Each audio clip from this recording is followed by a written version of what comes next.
Fala galera, um prazer enorme estar aqui com vocês. Esse é o primeiro vídeo do canal, espero que vocês gostem do conteúdo e antes de qualquer coisa eu faço um trato com vocês. Assistam o vídeo e vejam o que vocês acharam. Se vocês gostarem dos comentários, gostarem das teorias, se inscreva no canal e dê o seu like e ative o sininho para você receber essas e outras notícias.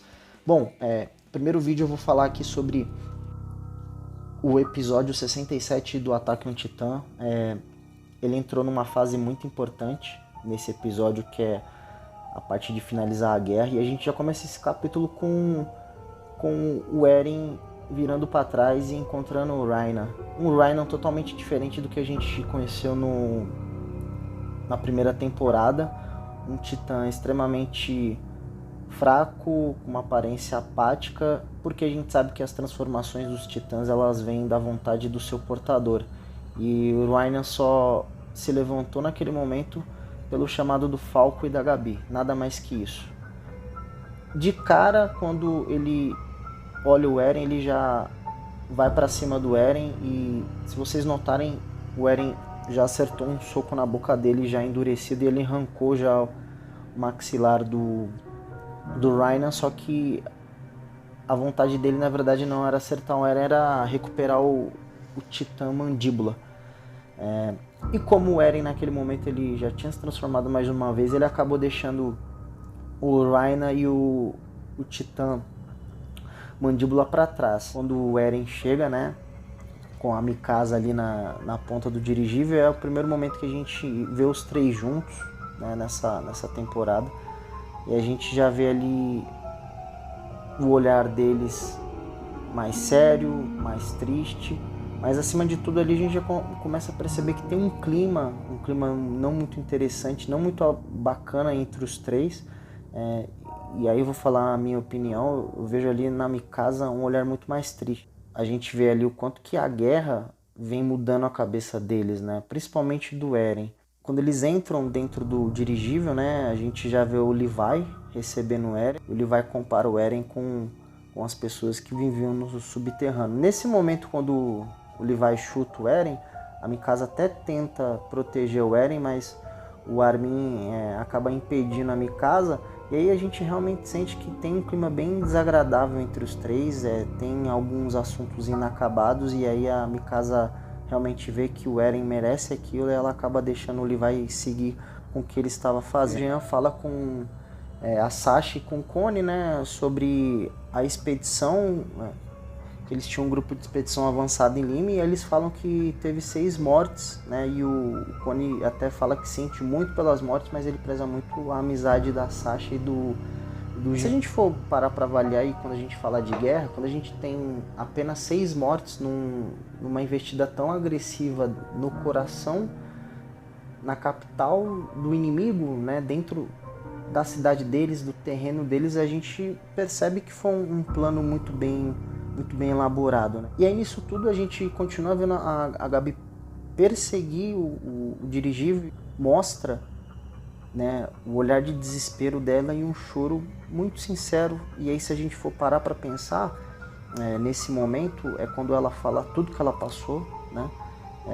Ela fala do que ela viveu quando ela saiu do muro, ela fala um pouquinho sobre as humilhações que ela passou. É muito triste porque mostra a linha do tempo de toda a tristeza e de todos os traumas que ela teve nesse capítulo, né? Desde os soldados que foram mortos, que a Sasha matou de cima do prédio, ela viu o Titã Bestial, que é o Capitão Zack, ser alvejado e até então morto para ela naquele momento. Ela viu os seus amigos serem mortos, né? E quando eu falo os amigos dela, eu tô falando da Sofia e do Udo, né? A Sofia foi amassada, foi esmagada por uma pedra e o Udo foi pisoteado. Então ali realmente a Gabi parece muito o Eren daquele momento, né, que o Eren ele fica com ódio dos titãs e fala que vai acabar com todos eles naquele momento que ele tá dentro do navio, quando eles estão fugindo. Enquanto a Gabi fala, o Falcon ele vai lembrando da conversa que o Reiner teve com o Eren.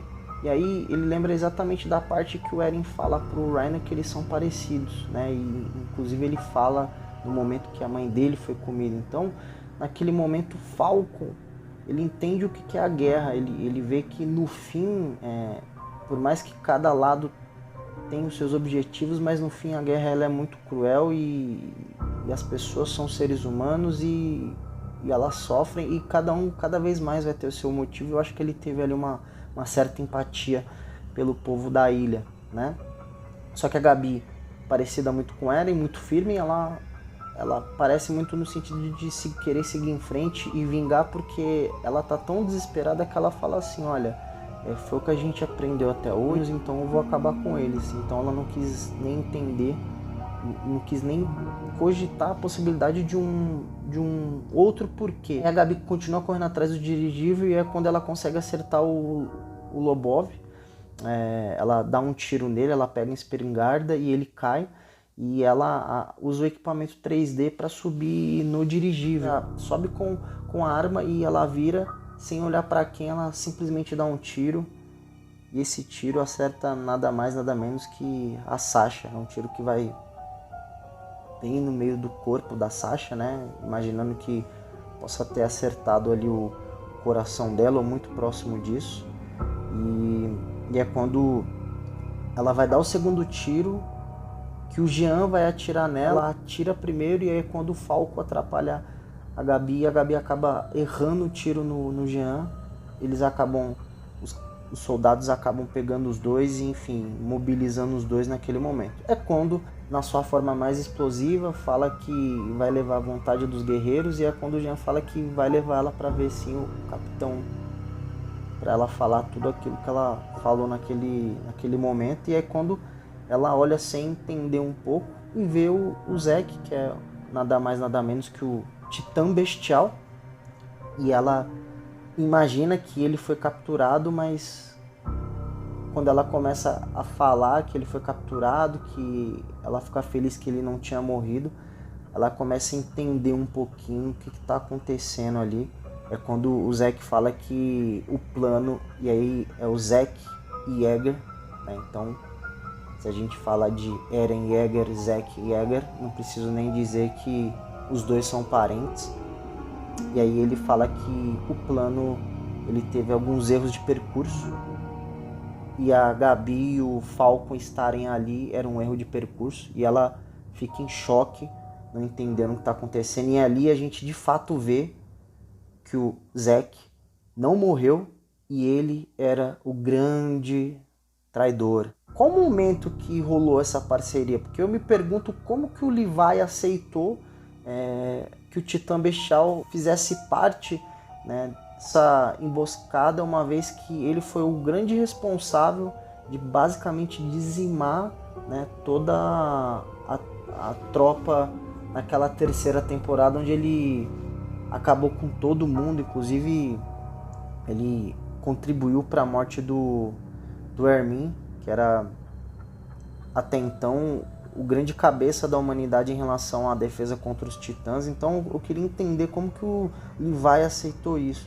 E aí teve, né, no final daquela terceira temporada, quando ele para falar com o Eren, ele fala para o Eren que ele não é inimigo dele. E aí no capítulo anterior também ele fala a mesma coisa.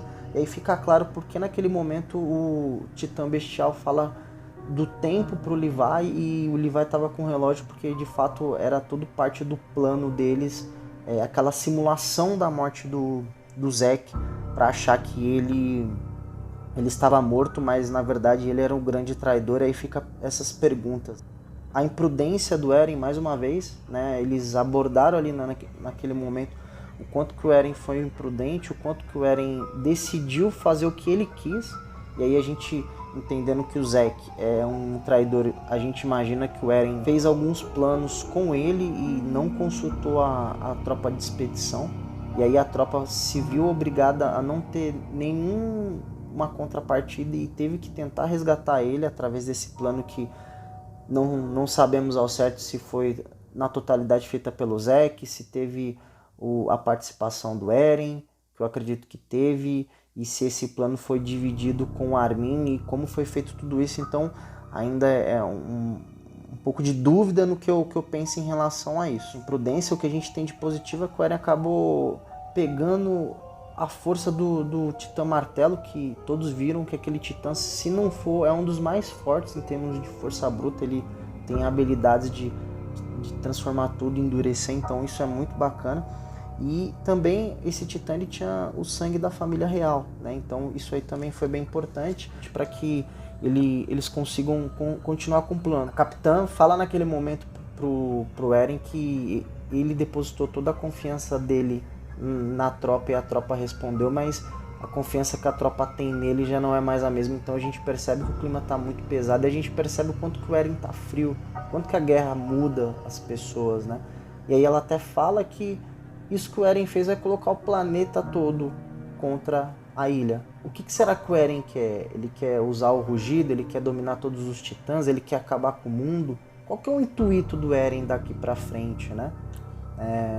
E aí fica claro, né, que a confiança que eles têm no Eren, ela tá bem abalada, e aí eu não digo só da Capitã ou do Levi, mas eu também digo dos amigos. Isso fica bem claro, né? E aí é quando o Connie entra e fala que a Sasha morreu, e aí realmente ali é um momento muito triste, porque a Sasha tá com o Connie e o Jean desde o início do desenho, é uma pessoa importante dentro do processo. E aí, gente, isso é uma coisa que no Ataque on Titan é difícil e é triste, porque assim, a gente sabe que muitos personagens morreram ao longo do desenho, e as mortes, elas são cruéis, elas não são mortes fáceis, são rápidas e dolorosas.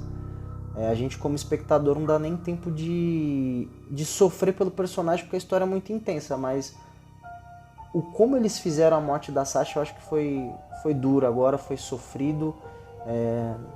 A gente pode achar que foi injusto ou não, mas infelizmente essa foi a morte dela. E a gente pega ali nesse momento, né, eles dentro do dirigível, e o Jean, no ápice do seu ódio, vira e fala pro Eren que a Sasha ter morrido, isso é uma culpa do Eren. O Eren, ele tem ali meio que um surto, não sei se de riso e ao mesmo tempo de choro, e aí o Eren lembra de tudo que eles viveram lá atrás, desde da primeira temporada, quando eles eram cadetes, e ele parece que ele tá ficando meio louco ali, tá rindo e chorando ao mesmo tempo. Então assim, galera, foi um episódio bem interessante, tem alguns porquês para ser respondido, né? E um dos porquês, né, que a Pieck tá falando com o capitão das forças de Marley, e ela fala que lembrou daquele soldado que levou ela, o Titã Mandíbula e o Zack, né?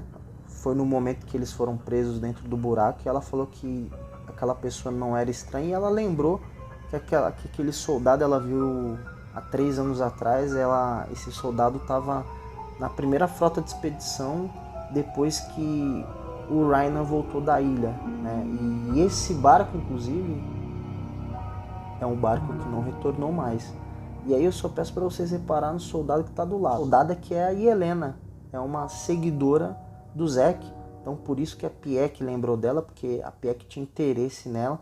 E nesse momento na imagem, quando mostra a Pieck passando, a minha sensação, não sei se é de vocês, que o Onicopon, que é um piloto que estava dirigindo esse dirigível, que até então eu não sabemos quem que é exatamente, ele estava ali do lado. Fica essas perguntas, né?